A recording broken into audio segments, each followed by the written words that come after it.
ইবাদত করতে করতে যারা মরে যায়, ঘরে মরে, জায়নামাজি মরে, মসজিদে মরে, তওয়াফ করতে করতেও যদি মরে যায় তাহলে সে মরেই যায়।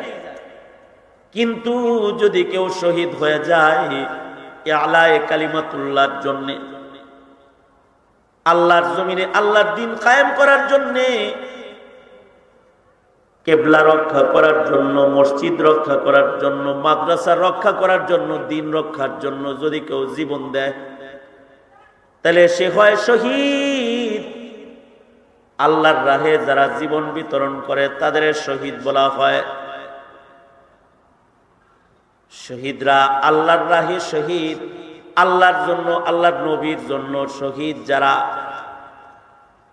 এরা বিনা হিসাব আল্লাহর জান্নাতি, এদের হিসাব নাই। এরা মরে না, এরা জীবিত। এদের মরা বলতে আল্লাহ মানা করেছেন, এদের মরা মনে করতেও আল্লাহ মানা করেছেন। এরা বিনা হিসাব আল্লাহর জান্নাতে প্রবেশ করবে। আশ্চর্য খবর হলো ময়দানে মাহশরে এমন শহীদ দাঁড়াবে যে একটা নামাজ পড়ে নাই, এক রাকাত নামাজ পড়ে নাই, একটা রোজা রাখে নাই, মা সামা ও মা সাল্লা, নামাজও পড়ে নাই, সেজদাও দেয় নাই, এক রাকাত নামাজও তার আমল নামায় নাই, একটা রোজা সে রাখে নাই। কিন্তু আল্লাহর রাসূল বলেন শহীদ হওয়ার কারণে তাকে ফেরেশতারা টাইনা শেষরায়া আল্লাহর জান্নাতে ঢুকাইতেছে। আল্লাহ তাআলা দৃশ্য দেখে আরশ থেকে হাসতেছে। যাহাকা রাব্বুনা আলা রাজুলিন, এমন একজন মানুষ যাকে দেখে আল্লাহ হাসে। আল্লাহ নিজে হাসবার লাগছে, কারণ তাকে ফেরেশতারা টাইনা শেষরায়া জান্নাতে ঢুকাইতেছে তাড়াহুড়া করে। অথচ মা সাল্লা ও মা সামা ও মা সাল্লা, সে নামাজও পড়ে নাই, রোজাও রাখে নাই একটা। অর্থাৎ যখন কালেমা পড়ে মুসলমান হয়েছে তখন নামাজের আজান হয় নাই, নামাজ তার উপরে ফরজ হয় নাই, রমজান মাস নয়, রোজা রাখার জরুরত তার হয় নাই। কিন্তু তখন হাইয়া আলাল জিহাদ আজান হয়েছে, তা আজানে শামিল হয়ে গেছে এবং যুদ্ধের ময়দানে যাইয়া কাতার বন্দী শহীদদের কাতারে তার নাম সে লেখায় ফেলেছে। এক ওয়াক্ত নামাজও পড়ে না, একটা রোজাও রাখে নাই, কিন্তু আল্লাহ তাআলা তাকে কবুল করছে এমন ভাবে যে ফেরেশতারাও শেষরায় তাকে আল্লাহর জান্নাতে প্রবেশ করাইতেছে, কোনো হিসাব নাই। এই কারণে আল্লাহর রাসূল নিজে দোয়া করতেন, ওগো আল্লাহ আপনি আমাকে শহীদি মরণ দান করেন, আল্লাহুম্মা রযুকনি শাহাদাতান ফি সাবিলিক, ওগো আল্লাহ আপনি আমাকে শহীদি মৃত্যু দান করেন। নবীজি আফসোস করতেন, হায় যদি এমন হইতো, একবার শহীদ নয় যদি বারবার শহীদ হইতে পারতাম তাহলে কত মজার হইতো। وقال النبي صلى الله عليه وسلم الله الله في أصحابي لا تتخذوهم غرضا من بعدي فمن أحبهم فبحبي أحبهم ومن أبغضهم فببغضي أبغضهم أو كما قال عليه الصلاة والسلام اللهم صل على محمد وعلى آل محمد كما صليت على إبراهيم وعلى آل إبراهيم إنك حميد مجيد اللهم بارك على محمد وعلى آل محمد كما باركت على إبراهيم وعلى آل إبراهيم إنك حميد مجيد الحمد لله জামিআ উম্মুল কুরা আল ইসলামিয়া আয়োজিত দ্বিতীয় বার্ষিক দোয়া মাহফিলের মোহতারাম সাদার, উপস্থিত হযরত, বুজুর্গ, উলামায়ে কেরাম, সম্মুখপানে সমবেত দিন প্রিয়, ইসলাম প্রিয়, দিনদার ইমানদার মুমিন মুসলমান ভাইয়েরা, আল্লাহর দরবারে শুকর। আল্লাহ তাআলা এই মধ্যরাত্রিতে, রাত 12টা বাজে, এই মাঝ রাত্রিতেও উলামাদের সোহবতে, মাদ্রাসার জামিয়ার বরকতি মাহফিলে আল্লাহ তাআলা বসে থাকার তৌফিক দান করেছেন। কালিমাতুশ শুকর, আলহামদুলিল্লাহ। যাদের জরুরত আছে তাদের যাওয়ার এজাজত আছে। রাত 12টা বেজে গেছে, আমি যেহেতু বসে গেছি, আমি কিছু কথা বলার এরাদা। যারা যাওয়ার তারা চলে যাওয়া যায়, অনুমতি। কিন্তু যারা এখন বসবেন, পরে আর উঠার অনুমতি নেই। এখন যারা যাইবেন তারা জানবেন, তাড়াতাড়ি আগামতে যাদের ধরছে এটি ঝটপট উঠেন, খালি তাড়াতাড়ি ওঠেন। 5 মিনিট পরে আর ওঠা যাবে না। 5 মিনিট পরে একজন যদি মাথার নাড়াচাড়া দেয় খালি, তাহলে তোরা 3 জনে মিলে শোয়া ফেলাবি হন একেবারে খারাপ। যারা উঠবি এখন ওইটা খালি ভাগের ছুটি, যা আগামতার জন্য ছুটি দিয়ে দিলাম। রাত 12টা বাজে, এখন আটকায় রাখার কোনো সুযোগ নেই। ওবায়দুল্লাহ মাদানী সাহেব আমার অনেক স্নেহের, মহব্বতের, ভালোবাসা একজন, পছন্দের নবীন আলিমদের অন্যতম একজন ইলমি মানুষ এবং ফিকিরমন্দ মানুষ। তাই তাকে ভালোবাসি, মহব্বত করি, উনিও মহব্বত করেন। আজকে ওই ঢাকা থেকে, মতিঝিল থেকে, যে মসজিদে মাদানী সাহেব খতিব, ওই মসজিদ থেকে এক ঝাঁক মুসল্লি এখানে আসছে।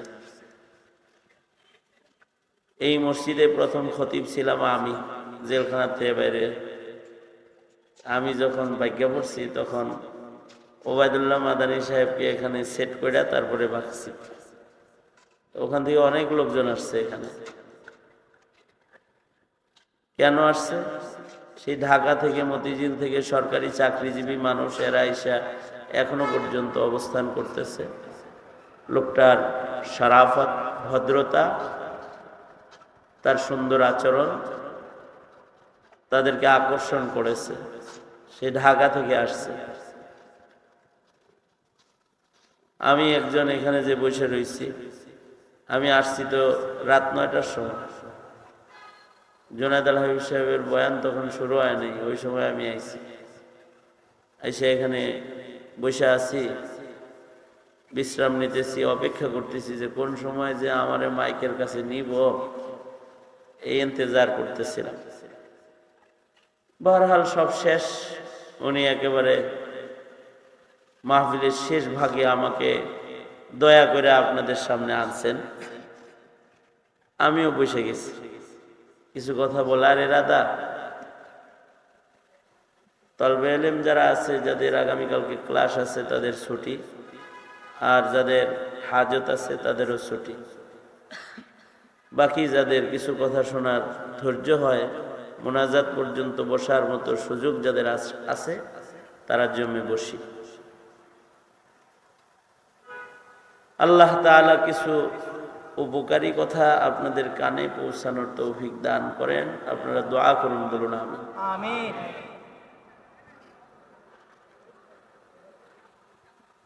সর্বসাকল্যে কথা হইল যে আমাদের বিচার হবে হাসরের মাঠে। আমাদের একজন মনিব আছেন, যিনি আমাদের বিচার করবেন। আমাদের সকলকে আদালতে দাঁড়াতে হবে। আল্লাহ তাআলা আল্লাহকে যেমন ভয় করতে বলছেন, আমাদের যে বিচারটা হবে, বিচার দিবসকেও ভয় করতে বলছেন। আল্লাহকে ভয় করতে বলছেন, বিচার দিবসকেও ভয় করতে বলছেন। কারণ বিচার দিবসে বিচারপতি হবেন আল্লাহ। বিচারপতি কে হবেন? সেদিন সব যত বিচারপতি দুনিয়াতে আছে তাদের বিচারও তিনি করবেন। সকল প্রেসিডেন্টদের বিচার করবেন, কারণ তিনি প্রেসিডেন্টের প্রেসিডেন্ট। সকল ক্ষমতাধরদের বিচার করবেন, কারণ তিনি সবচেয়ে বড় ক্ষমতাধর। যারা ক্ষমতার দামামা বাজায়, জুলম অত্যাচার প্রতিষ্ঠা করতেছে, এদের ক্ষমতাসীনদের বিচারও সেদিন তিনি করবেন।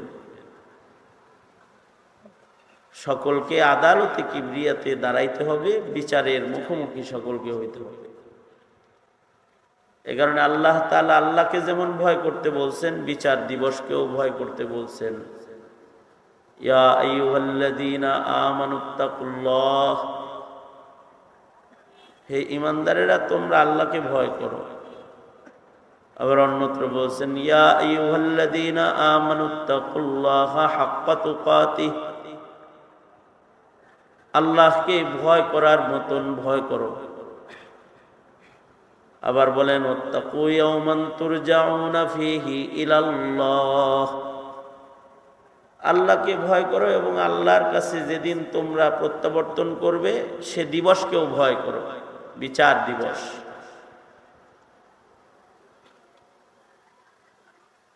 বিচার দিবস এত ভয়ঙ্কর হবে যে নবীরা পর্যন্ত থরথর করে কাঁপবে, অথচ নবীরা কিন্তু বিচারবিহীন বিনা হিসাব জান্নাতীদের শ্রেষ্ঠ কাফেলা।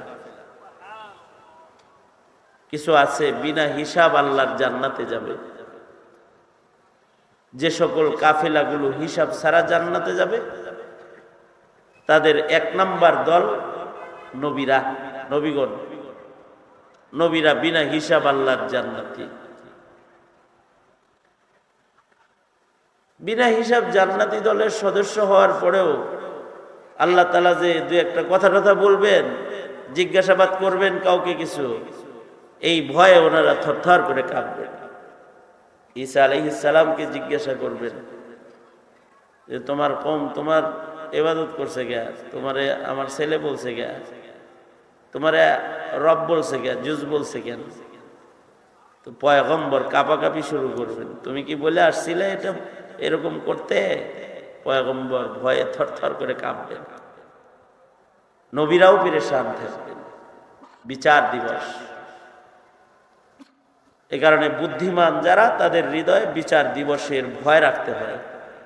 আরে আকিল না হো গাফিল, তুঝে দুনিয়া সে জানা হে। अरे आकिल न हो गाफिल, तुझे दुनिया से जाना है।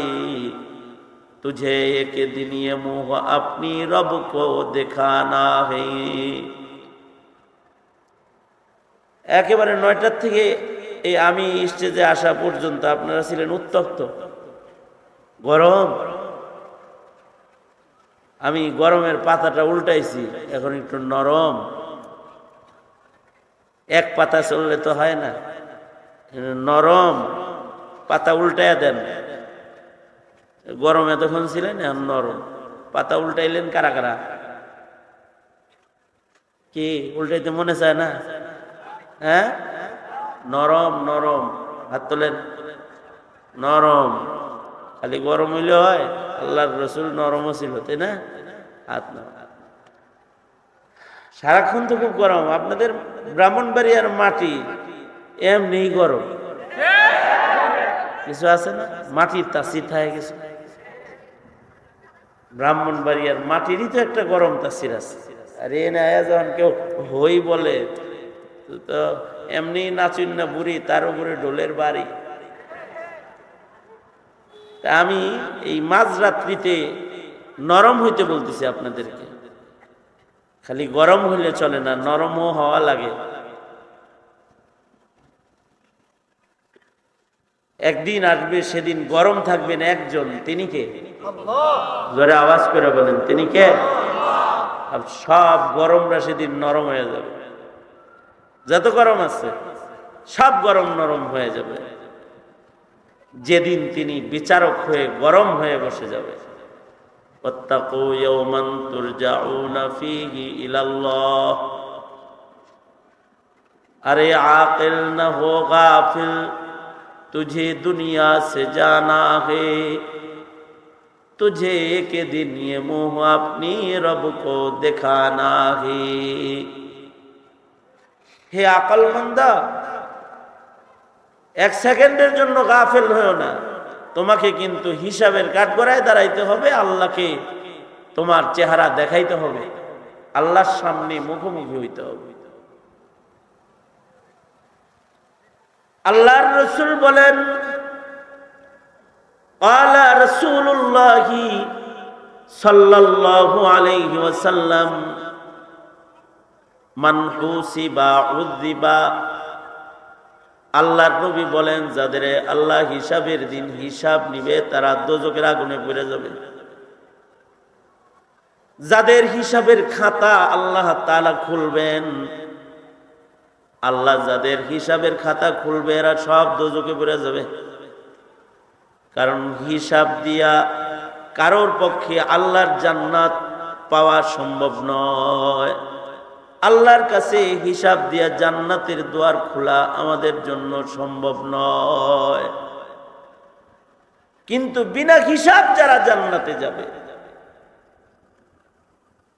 তাদের গ্রুপ 4টা, যারা বিনা হিসাব আল্লাহর জান্নাতে যাবে। চেষ্টা করে দেখা যায় যে এই 4 দলের কোন দলে ঢোকার সুযোগ পাওয়া যায় কিনা। যদি এই 4 দলের কোনো একটা দলে ঢুকে পড়া যায় তাহলে বিনা হিসাব জান্নাতে চলে যাওয়া যাবে। একটা দলে ঢোকার সুযোগ নাই, ওটা তালা লেগে গেছে, সেটা নবীদের দল। কাদিয়ানি ঢোকার চেষ্টা করছে, নবীজির যুগে মুসাইলামা কাযযাব ঢোকার চেষ্টা করছে। কিয়ামত পর্যন্ত আরো অনেকে এরকম ঢোকার চেষ্টা করবে, কিন্তু এই দলে ঢোকার কোনো লাইন নাই। নবীরা বিনা হিসাব আল্লাহর জান্নাতি, কিন্তু নবী হওয়া যাবে না। কারণ আমাদের নবী বিশ্ব নবী মুহাম্মাদুর রাসূলুল্লাহ সাল্লাল্লাহু আলাইহি ওয়াসাল্লাম শেষ নবী। নবী বলেন, আনা খাতামুন নবিয়্যিন আনাল আকিব, আমি শেষ নবী, আমার পরে আর নবী নাই। বিনা হিসাব জান্নাতে যাইতে হলে আরো 3টা দল আছে, এ 3 দলের যে কোনো এক দলে নিজের নাম লেখাইলে বিনা হিসাব জান্নাতি হওয়া যায়। বিনা হিসাব যে আরো 3 দল জান্নাতে যাবে তাদের একটা দল হলো সিদ্দিক। সিদ্দিকরা বিনা হিসাব আল্লাহর জান্নাতে প্রবেশ করবে। সূরাতুল ফাতিহার ভিতরে প্রতি নামাজের রাকাতে রাকাতে আমরা দোয়া করি যে আল্লাহ আমাদের ওই 4 দল মুনআম আলাই যারা, তাদের পথের পথিক আমাদের বানান। আমরা সব সময় দোয়া করি এটা, সিরাতাল্লাযীনা আনআমতা আলাইহিম। দোয়া তো করি কিন্তু কাম করি কিনা? কাম তো করি না। তবে সিদ্দিক হওয়া যাবে। সিদ্দিক হওয়ার চেষ্টা তাবেঈনরা করছেন, তাবেঈনরা করছেন, সবাই করছেন।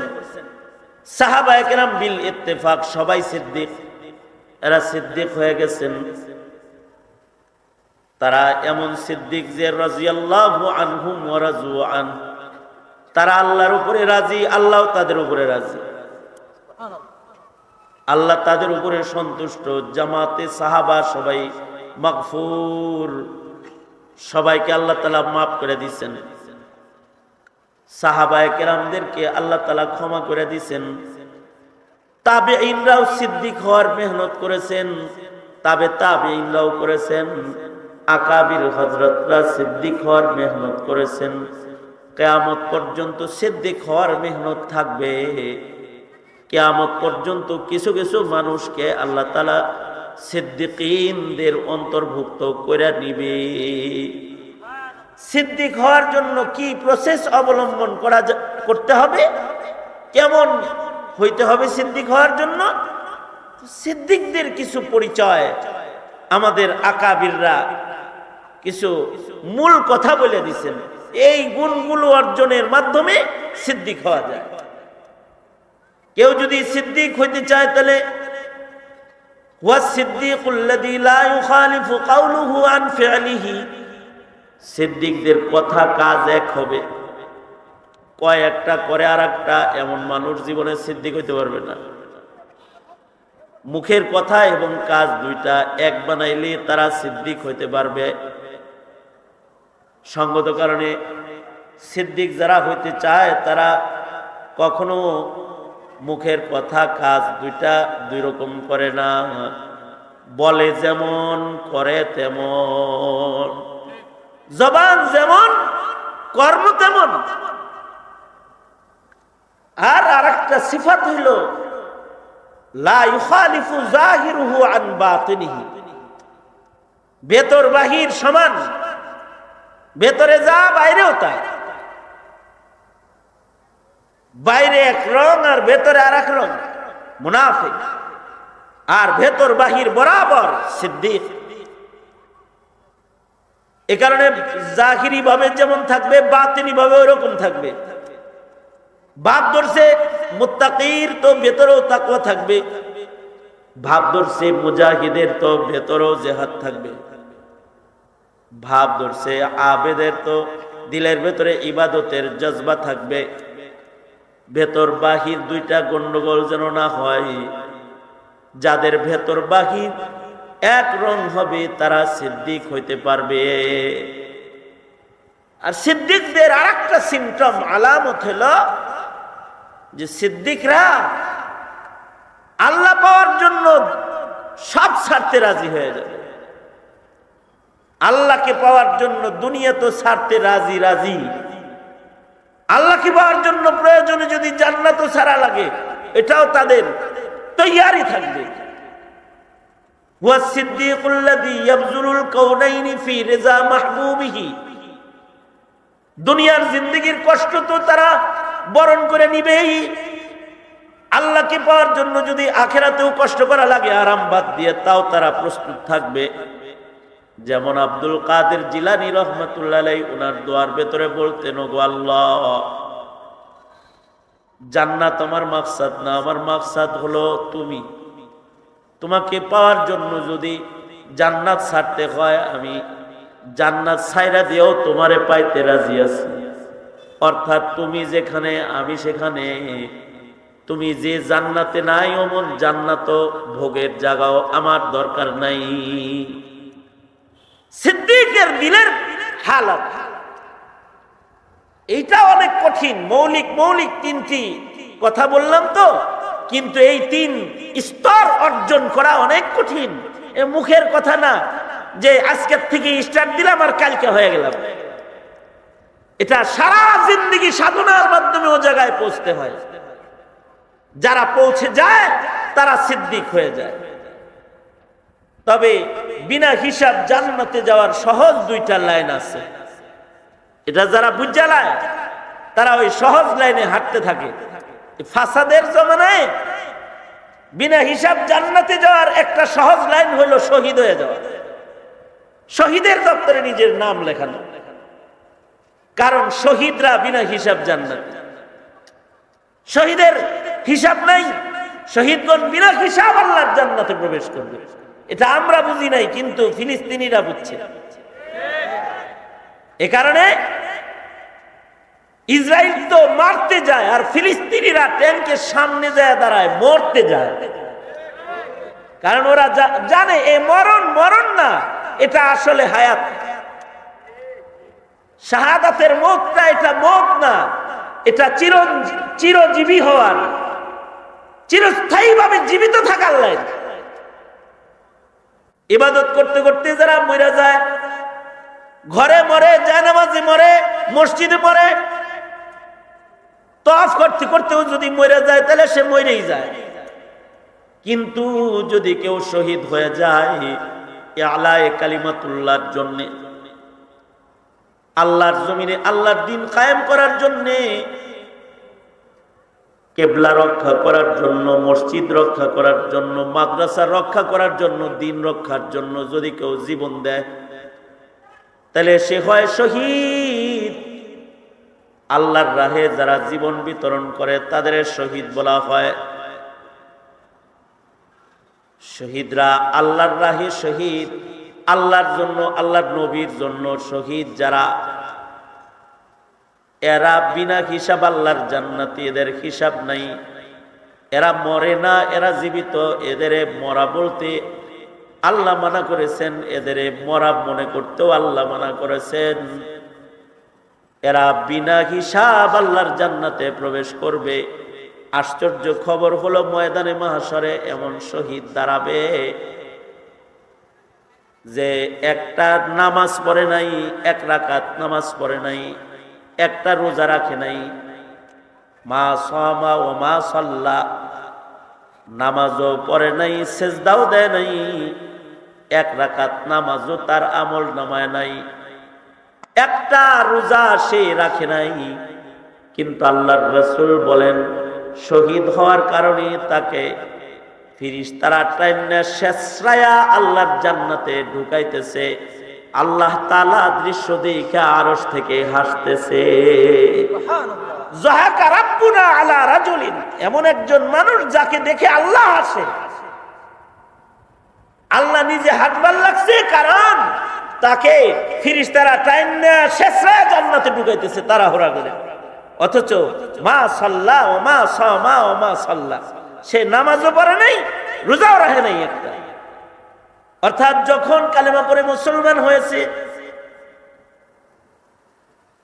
তখন নামাজের আজান হয় নাই, নামাজ তার উপরে ফরজ হয় নাই, রমজান মাস নয়, রোজা রাখার জরুরত তার হয় নাই। কিন্তু তখন হাইয়া আলাল জিহাদ আজান হয়েছে, তা আজানে শামিল হয়ে গেছে এবং যুদ্ধের ময়দানে যাইয়া কাতার বন্দী শহীদদের কাতারে তার নাম সে লেখায় ফেলেছে।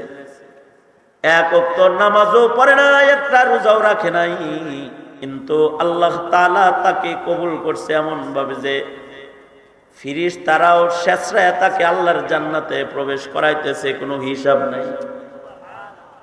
এই কারণে আল্লাহর রাসূল নিজে দোয়া করতেন, ওগো আল্লাহ, আপনি আমাকে শহীদি মরণ দান করেন।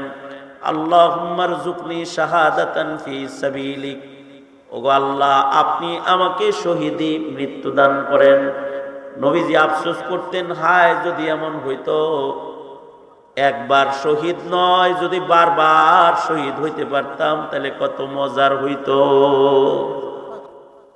মরণ তো হবেই একদিন, কিন্তু মরণটা যদি শহীদি মরণ তো হয়, তাহলে এই মরণটা তো আফজাল মত, উত্তম মৃত্যু। এইটার জন্য খুব কষ্ট লাগে না, তবে সময় মতো আজানে শামিল হয়ে যেতে হয়। আজান দিলে লাব্বাইক বলে ফেলতে হয়। সময় মতো যারা লাব্বাইক বলেছে এরা শহীদ হয়ে গেছে। নবীর আজান থেকে শুরু করে শাপলার আজান পর্যন্ত, অথবা আগামীতেও কোনো আজান যদি এসে যায়, সে আজান পর্যন্ত যারাই নবীর প্রেম নিয়ে নবীর জন্য শহীদ হইছে, কোরআনের জন্য শহীদ হইছে, ইসলামের জন্য শহীদ হইছে, বিনা হিসাব জান্নাত। মনে রাখতে হবে, মসজিদের ভিতরে মহিলাও অনেক সময় খারাপ চোখে চলে যায়। জায়গার মরণ না, কলবের হালাতের মৃত্যুটা হইতে হবে।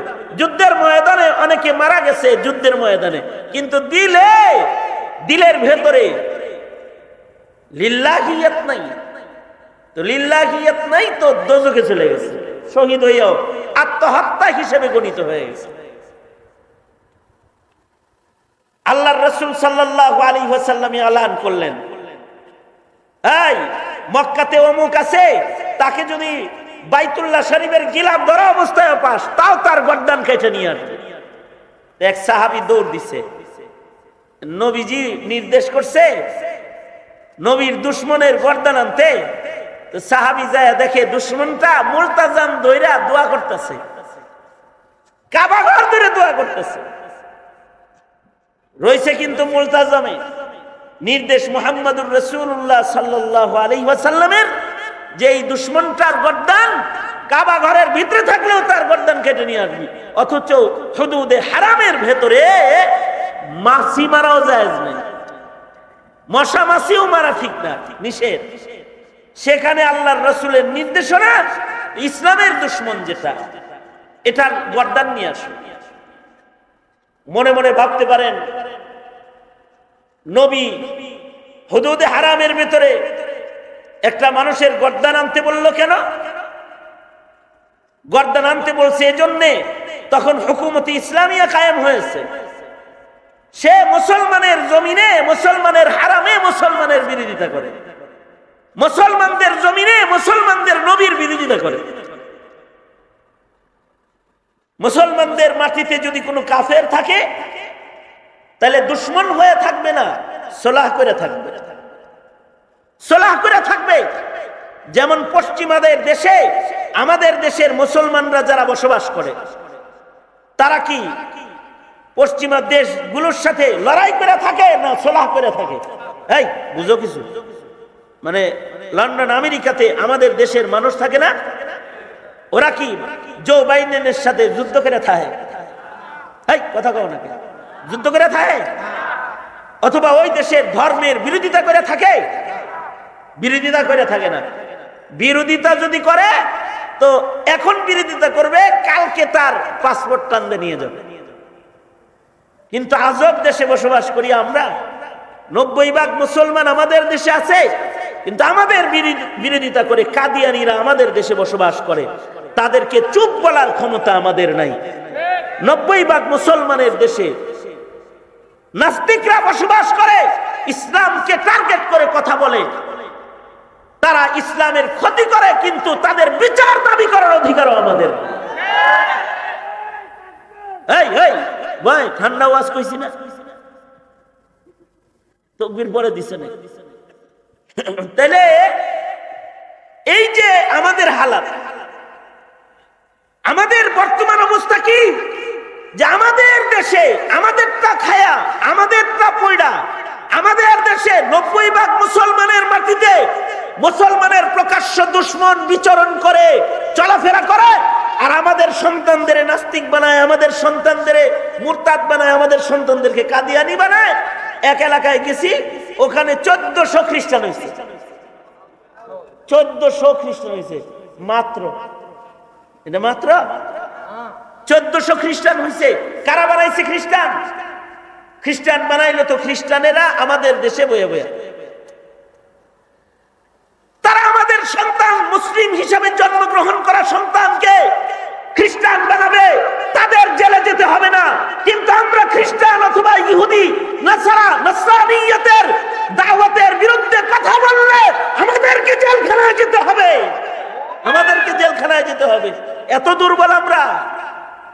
কই বসবাস করো তার রাখো, কিন্তু নবীজির হুকুমত যখন মক্কাতুল মুকাররমাতে, আল্লাহর রাসূল বললেন গর্দান কেটে নিয়ে আসো।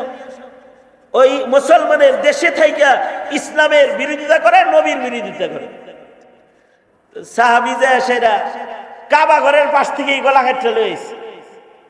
এই যুগে যদি মসজিদের ভিতরে মারা যেত কেউ টুপি মাথায় দিয়া, পাঞ্জাবি গায়ে দিয়া, কাবা ঘর ধইরা ইয়া রব ডাকতে ডাকতে যদি মরতো, তাহলে কইতো শহীদ রহমাতুল্লাহি আলাইহি। কারণ কি কাবা ঘরের দরজা ধরে মরছে। কিন্তু ওই যুগে ইসলামী শরিয়া তখন মসজিদের ভিতরেও দুশমন মারা গেছে, লানাতুল্লাহি আলাইহি। জামানা এখন পাল্টাইছে। এখন ভালো জায়গায় যদি শয়তানও মারা যায় তাহলে শয়তানেরও মাজার হয় জায়গার কারণে। আমাদের তো হালত এই যে আমাদের দেশে দুশমনরা আমাদের ক্ষতি করতেছে। আল্লাহর রাসূল সাল্লাল্লাহু আলাইহি ওয়াসাল্লাম আরেক দুশমন সম্পর্কে বললেন একবার, যে অমুক আমাকে গালি দেয়, ওর গর্দান কেটে নিয়ে আসতে পারবা কে? এক সাহাবী কয় আমি। এই সাহাবী সুজা গেছে, বাবু সালাতি তালিবি ওয়াল মাতলুব। এই সাহাবী যাইতে যাইতে মিনার থেকে আরাফাতের দিকে যখন যাইতেছে তো দেখে যে ওই শয়তানরা যায়। সাহাবী চিন্তা করে দেখলো এখন নামাজ রক্ত হয়ে গেছে, যদি নামাজ পড়তে যাই তাহলে দুশমন ভাগ্যে যাইব, আর যদি দুশমন ধরতে যাই খালি নামাজ না পড়ি তাহলে নামাজ কাজা হয়ে যাইব। সাহাবী আজব একটা স্টাইল আবিষ্কার করছে। সেটা হলো হাঁটতেও আছে, নামাজও পড়তেছে। বুঝলেন নাই? মানে তাকবীরে তাহরিম হবেন দা হাঁটে আর সূরা পড়ে, আলহামদুলিল্লাহি রাব্বিল আলামিন আর রহমানির রহিম মালিকি ইয়াউমিদ্দিন ইয়াকা না'বুদু ওয়া ইয়াকা নাস্তাঈন ইহদিনাস সিরাতাল মুস্তাকিম সিরাতাল লাযীনা আন'আমতা আলাইহিম গায়রিল মাগদুবি আলাইহিম ওয়ালাদ-দাল্লিন। আবার সূরা মিলাইছে, মিলাইটিলায় হাঁটে আর রুকু দেয় সুবহানা রাব্বিয়াল আযীম সুবহানা রাব্বিয়াল আযীম। আবার দাঁড়ায়, আবার হাঁটে আর সামনে যায় আর কয় রব্বানা লাকাল হামদ। আবার সেজদা দেয় আর নামাজ পড়ে, কারণ ওরে যেন হারায় না যায়। হাঁটতেও সে, নামাজও পড়তেছে। হাদিসের কিতাবে তার ঘটনা বর্ণিত হয়েছে, হাঁটেও আবার নামাজও পড়ে যেন দুশ্মন হারায় না যায়। যাইতে যাইতে দুশ্মনটারে ধরে ফেলছে। আল্লাহর নবীর কাছ থেকে আগেই অনুমতি লইছে, আমি যদি ওরে পাই তাহলে হাসা মিশা করছু কইতে পারবো নি। 2 নম্বরে হ্যাঁ পারবি, কারণ যুদ্ধ হইল একটা ধোঁকাবাজির না, কিছু ধোঁকাবাজি করে লাইলে কিছু হইব না, যা অনুমতি দিয়ে দিলাম। হে যায় কাছাকাছি গেছে, কি ব্যাপার, নমাজও পড়ো আবার হাঁটো, যাও, কই কি হয়েছে তোমার? কয় আর একজনের জ্বালায় বাঁচি না। কয় কার জ্বালায় বাঁচো না? কয় নামটা কইতে চাই না। কয় কও না কার জ্বালায় বাঁচো না? কয় মুহাম্মদ বিন আব্দুল্লাহর জ্বালায় বাঁচি না। তার জ্বালায় বাঁচি না। কয় তাহলে তুমি আমি সেম সেম, তোমারও জ্বালা আমারও জ্বালা। সাহাবী মনে মনে ভাবতেছে তোর হলো দুশ্মনির জ্বালা, আর হলো আমার হলো প্রেমের জ্বালা। তোরও যে সমস্যা আমারও ওই সমস্যা, তুইও মুহাম্মাদের জ্বালায় বাঁচিস না, আমিও মুহাম্মাদের জ্বালায় বাঁচি না। আয় হাত মিলা, হাত মিলালে দোস্তি। আজকের থেকে এই নীতিতে তুই আমার ফ্রেন্ড। কৌশলে তার সাথে বন্ধুত্ব কায়েম করে ফেলছে। খাতির যখন হয়ে গেছে, খাতির হয়ে গেলে একজন আরেকজনের অস্ত্র মস্ত্র হাতায়, হের হাত থেকে হিন্দি তরবারিটা নিয়ে ফাইন তরবারি। তো ওই যুগে হিন্দি তরবারির বড় সুনাম ছিল। ও এই এমন আচ্ছা তরবারি করতে লইছে, দেও তো দেখি, দেখছ জিনিসটা কি? দেখি জিনিসটা কি, জিনিসটা কি, জিনিসটা কি, জিনিসটা কি, জিনিসটা কি দেখতে যায় গলাটা ভালো গেছে। এবার গর্দানটা তরবারির আগায় লইয়া আল্লাহর রাসূলের কাছে চলে গেছে, যা বলে সরকার গো, ইসলামের দুশ্মনের গর্দান লইছি। খুশি হইছেন তো? আল্লাহর রাসূল বলে এত খুশি হইছি যে যা চাবি তাই দিব। আমি তোমাকে কিছু হাদিয়া দিতে চাই, তুমি চেয়ে নাও, কি জিনিস তুমি নিবা? তুমি যেটা আমার কাছ থেকে চাইবা ওইটা আমি তোমাকে হাদিয়া দিব। এত খুশি হইছি আমি। সরওয়ারে দো আলম নবী সাহাবীকে অফার করলে, সাহাবী নবীজির হাতের দিকে তাকায় রইছে। দেখেন নবীজির হাতে সুন্দর একটা লাঠি আছে। সাহাবী কয় ওই লাঠিটা আমার হাদিয়া দেন। কিছুদিন আগে আমাদের মহাসচিব মহোদয়ের রুমে আসছি আমি। মহাসচিব সাহেব সাইদুর রহমান সাহেব হুজুর বললেন কিছু একটা হাদিয়া দিই। কি হাদিয়া দিব? দেখলাম হুজুরের চেয়ারের পাশে সুন্দর একটা লাঠি আছে। মনে মনে নিয়ত করলাম সাহাবী নবীর কাছ থেকে লাঠি চাইয়া দিছে, আজকে হুজুরের লাঠিটা লয়ে যাব। পিতলের লাঠি, সেই লাঠি একটা দিলে ইচ্ছা মুখতাসার হয়ে যাবে, এরকম একটা লাঠি হুজুরের রুমে আছে। দেখে তো আমার পছন্দ হয়ে গেছে। এইটা যদি হাতে থাকে তাহলে সাপ বিচ্ছু কোনো কিছু রাস্তায় পড়লে একটা দিলেই শেষ। পিতলের লাঠি। সাহাবী নবীর হাতে লাঠি দেখে কয় এটা দেন। সাইসা হুজুরের রুমে, আমাদের মহাসচিব মহোদয়ের রুমের ভিতরে লাঠি। কি নিবেন? হাদিয়া দেই। বললাম হুজুরের লাঠিটা দেখতে খুব মাথায় দান্দা হলো। সাহাবী নবীর কাছ থেকে লাঠি চেয়ে নিছে। আমি তো আর নবী পামু না, তবে আমি একজন জমানার বড় আলেম পাইছি, তার কাছ থেকে যেহেতু চেয়ে নেওয়ার কিছু সুযোগ আইছে, তো লাঠিটা চাইয়া লইয়া যাই। সাহাবীর একটা আমলের সাথেও যদি নিজের একটা আমলের মিল বানানো যায়, মালিকের কাছে কোনো কিছুই যদি কবুল না হয়, তাহলে আমিনু কামা আমানান নাস বলে সাহাবীদের জামাতের রঙের সাথে নিজেকে মিলাইতে যে আল্লাহ নির্দেশ করেছে, তার একটা সিটা ফাটা আমলও যদি আজকের আমলটা হয়ে যায়, তাহলে হতে পারে এর বাহানায় বলা যাবে আল্লাহ তোমার নির্দেশ মানছিলাম, সাহাবীর অনুকরণ করে ছায়া নেওয়ার সুযোগ পায়া লাঠি ছায়া দিছিলাম। আমি আমার দিলের ভিতরে ঠিক ওইটাই আসছে, আমি লাঠি ছায়া লাইছি। জুনায়েদ আল হাবিব সাহেব হুজুর পাশে আছে, উনি কয় আমিও লাঠি, কারণ উনি তো আগের থেকেই লাঠিওয়ালা। উনি ওয়াজ মানে, উনার ওয়াজ মানে একটা লাঠি, লাঠি দিয়ে অর্ধেক ওয়াজ করে আলাদা যায়। উনি দেখে যে আইয়ুবী লাঠি লয়ে গেল, তো আরেকটা সুন্দর লাঠি ওখানে আছে, কয় তাহলে ওইটা আমার। তো হুজুর বললেন ঠিক আছে এটা আপনার, যা। আমরা দুইজনে দুই লাঠি লয়ে ভাগলাম। আল্লাহর রাসূল সাল্লাল্লাহু আলাইহি ওয়াসাল্লামের হাতের দিকে সাহাবী তাকায় রইছে।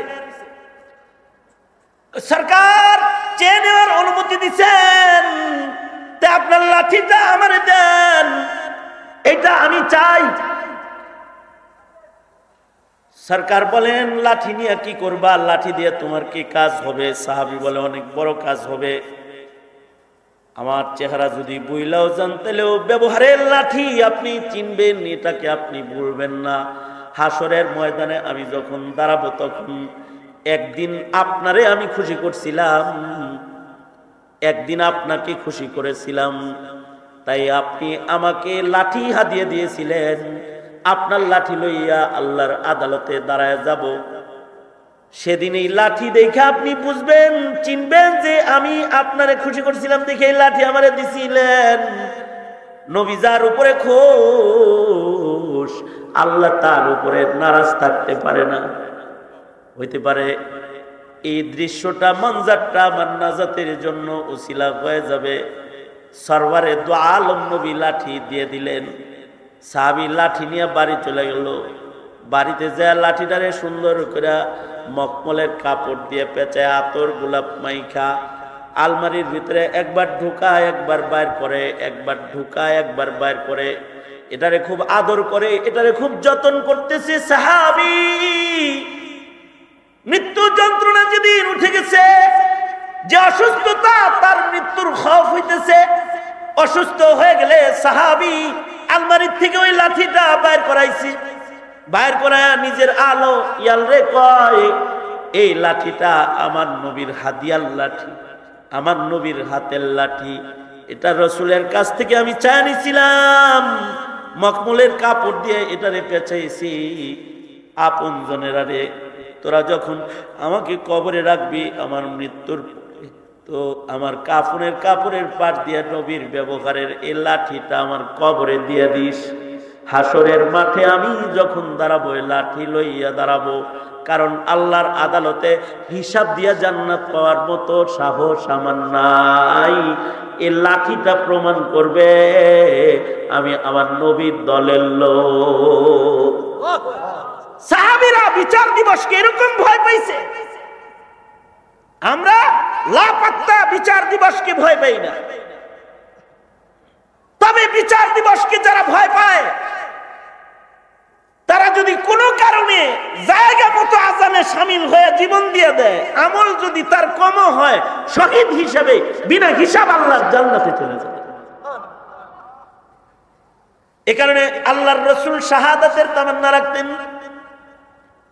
শহীদ শুধু একা জান্নাতে যাবে না, শহীদরা তো একজন বিনা হিসাব জান্নাতি। হাদিসে আছে একজন বিনা হিসাব জান্নাতি ৭০,০০০ বিনা হিসাব জান্নাতিকে, বিনা হিসাব ৭০,০০০ বান্দাকে আল্লাহর জান্নাতে নিয়ে যাবে। একজন বিনা হিসাব জান্নাতি বান্দার সাথে থাকবে ৭০,০০০। ফিলিস্তিনে যারা শহীদ হইতেছে হাজার হাজার, এদের একজনের সাথে থাকবে ৭০,০০০। এত লোক তো ফিলিস্তিনে নাই, তাহলে তারা দিব কই, কেমনে করে জান্নাতে এত লোক? ওই যে সারা দুনিয়া থেকে এ শহীদদের রক্তের সম্মান করে যারা বলছে ফিলিস্তিন জিন্দাবাদ, ভিসা পায় নাই বাংলাদেশ থেকে ফিলিস্তিন যাওয়ার, কিন্তু রাতের গভীরে ফিলিস্তিনিদের জন্য চোখের পানি ফেলেছে, এ শহীদদের প্রেম জাহির করেছে। আমরা যখন বসে আছি তখন কিন্তু ফিলিস্তিনের মায়েরা লাশ কোলে নিয়ে বসে রয়েছে, ফিলিস্তিনের বাবা লাশ কোলে লইয়া কবরস্থানে যাইতেছে। এই সময় যে ফিলিস্তিনিদের স্মরণ করেছে সারা দুনিয়ার মুসলমান, এক একজন শহীদ 70,000কে সাথে লইয়া আল্লাহর জান্নাতে যাবে। হাউকাউ করলেও লস নাই, শহীদদের লগে বিনা হিসাব জান্নাতে যাওয়া যাবে। অনেকে বলে কই মারামারি হয় গাজায়, মোল্লা চিল্লায় বাংলায়, এমনি চিল্লায় মৌলবী, এমনি এখানে বসে চিৎকার দেয় না। মৌলবীর হৃদয়ে ভয় আছে হিসাব দিয়ে কবরে যাওয়ার, হিসাব দিয়ে জান্নাতে যাওয়ার মতো হিম্মত মৌলবীর নাই। এজন্য চিল্লানি দিয়ে কমাস কম শহীদদের দলে ডুববার চায়, তাদের আশেক ভক্ত হইতেছে। এই হলো মাসালা। সারা দুনিয়াতে চিৎকার হইতেছে শহীদরা বিনা হিসাব জান্নাতে যাবে। ফিলিস্তিনিদের সকলকে যদি বলা হয় তোমাদের সকলকেই শহীদ হতে হবে, বিনিময়ে মসজিদুল আকসা আজাদ পাবে, মুক্তি পাবে, তো ওরা সবাই শহীদ হইতে রাজি। মসজিদুল আকসার সম্মান ভুলুণ্ঠিত করতে ওরা রাজি না। এ কারণে হামাস বাহিনী ফিলিস্তিনিদের এই ত্যাগ আর কুরবানি ইসরায়েলের সাথে চলছে, যুগের পর যুগ চলবে। যতদিন মসজিদুল আকসার পবিত্রতা রক্ষা না ততদিন চলতে থাকবে। কারণ এটা বিনা হিসাব জান্নাতে যাওয়ার লাইন। বাংলাদেশেও দুশ্মনদের উৎপাতে কখনো কখনো বিনা হিসাব জান্নাতে যাওয়ার লাইন খুলে। কাদিয়ানীদের উৎপাত বাড়ে তো মুসলমানরা ময়দানে নামে গুলাগালি খায়া কিছু মরে, এগুলো মরে না, এগুলো সরাসরি জান্নাতে প্রবেশ করে। কখনো নবীর ইজ্জতের উপরে আক্রমণ, হাউকাউ করে কিছু লোক মরে না, সুজা জান্নাতের দরজা খুলে। কারণ শহীদরা বিনা হিসাব জান্নাতে যাবে। সঙ্গত কারণে আমি বলবো হেফাজতে ইসলাম বাংলাদেশ তথা মহাসচিব আল্লামা সাজিদুর রহমান যদি ডাক দেয়, মুফতি আমিনীর ডাকে যেমন এই ব্রাহ্মণবাড়িয়া তোমরা রাজপথে বেরিয়েছিলে জীবন দেওয়ার জন্য, নবী প্রেমিকরা সাজিদুর রহমান সাহেব হুজুর ডাক দিলে ময়দানে আসবা তো ইনশাআল্লাহ, আবার আসবা ইনশাআল্লাহ। হাফেজ মাসুদের মতো প্রয়োজনে আবার গায়ের রক্ত ঢেলে দিবা, কারণ রক্ত দিলে সুজা জান্নাতে যাওয়া যাবে।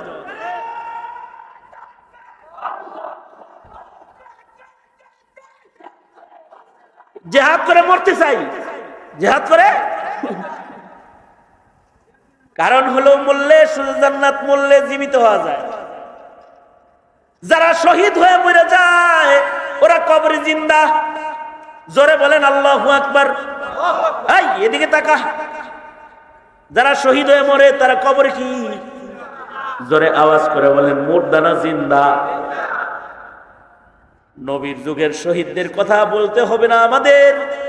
এই 100 বছর 150 বছর আগে যারা শহীদ হয়েছে তারাও কবরে জিন্দা। ফাজাইলে সুহাদা বর্ণনা করতে গিয়ে হাকিমুল উম্মত মুজাদ্দিদুল মিল্লাত শাহ আশরাফ আলী থানভী রহমতুল্লাহ আলাইহি বর্ণনা করেছেন হাফেজ জামিন শহীদ রহমতুল্লাহ আলাইহির কথা। এই তো আমাদের আকাবির, হিন্দুস্তানি আকাবির, উনার কবরের পারে যাইয়া একজন কোরআন শরীফ তেলাওয়াত করতেছে, তো জামিন শহীদ কবর থেকে ডেকে বলে, কে রে সালেম, আমার কবরে তেলাওয়াত করো, আমি নিজেই তেলাওয়াত করতেছি। যাও কেসি মুর্দার পরে যাকে তেলাওয়াত করো, এমন কবরে যায় তেলাওয়াত করো যে কবরের মাইত মারা গেছে, আমি মরি নাই। মাই হাফিজ হু, মাই জিন্দা হু, আমি হাফিজ কোরআন, আমি জিন্দা, আমি কবরে কোরআন তেলাওয়াত করবার লাগছি। তোমার তিলাওয়াতের কারণে আমার তিলাওয়াতের সমস্যা হইতেছে, যাও কোনো মুর্দারের কবরে যায় তিলাওয়াত করো। যদি কেউ শহীদি মরণ মরে তো সে কবরে মরা যায় না, জীবিত কবরে যায়। কবরের ভিতরেও কোরআন পড়ে, হ্যাঁ কবরের ভিতরে কোরআনও পড়ে, কবরের ভেতরে নামাজও পড়ে, কবরের ভেতরে আযান ইকামত হয়, ইনদা দারমি, কবরের থেকে মানুষ হজে আসে। ইনদাল বুখারী, কবর থেকে হজ করতে আসে। কবরের ভিতরে কোরআন মজিদ পড়ে, কবরের ভিতরে আজান হয়, জামাত হয়, জামাতে নামাজ পড়ে। শহীদরা নামাজ পড়ে, কবরে তিলাওয়াত করে। কিন্তু মরণটা যাদের ভালো হয় তাদের কবর এমন ভালো হয়। এ কারণে বিনা হিসাব জান্নাতে যেতে হলে শহীদ হওয়াটা একটা লাইন। এখানে জেল জুলুম হুলিয়ার ভয়ে শাহাদাতের তামান্না দিল থেকে সরানো যাবে? জোরে বলেন যাবে? শহীদ হওয়ার সুযোগ আসলে হব ইনশাআল্লাহ। ফিলিস্তিন যাওয়ার সুযোগ আসলে যাব ইনশাআল্লাহ। নবীর প্রেমী মরার সুযোগ আসলে কাফন পরে ময়দানে যাব ইনশাআল্লাহ। কারণ হলো শহীদই মৃত্যু হলে বিনা হিসাব আল্লাহ জান্নাতের ভেতরে প্রবেশ করা যায়। আরেকটা লেন্দি প্রসেস হলো সালেহীন হয়ে যদি কেউ মারা যায়। সালেহীন হইব কেমনে? হাকিমুল উম্মত থানবী বলেছেন, সালেহীন হইতে জামাতে সাহাবার দিকে তাকাও। সাহাবীদের জামাতের ভেতরে যারা মূর্খ তারাও ওলি হয়ে গেছে। তুমি যদি মূর্খ হও তাহলে মূর্খ সাহাবীর ঈমান দেখো, তুমি যদি আলেম হও তাহলে আলেম সাহাবীর ঈমান দেখো, তুমি যদি প্রতিবন্ধী হও তাহলে প্রতিবন্ধী সাহাবীর ঈমান কেমন ছিল সেইটা তাকায়া দেখো, তুমি যদি অন্ধ হও তাহলে অন্ধ সাহাবীর ঈমান দেখো, তুমি যদি শিশু হও তাহলে শিশু সাহাবীর ঈমান দেখো।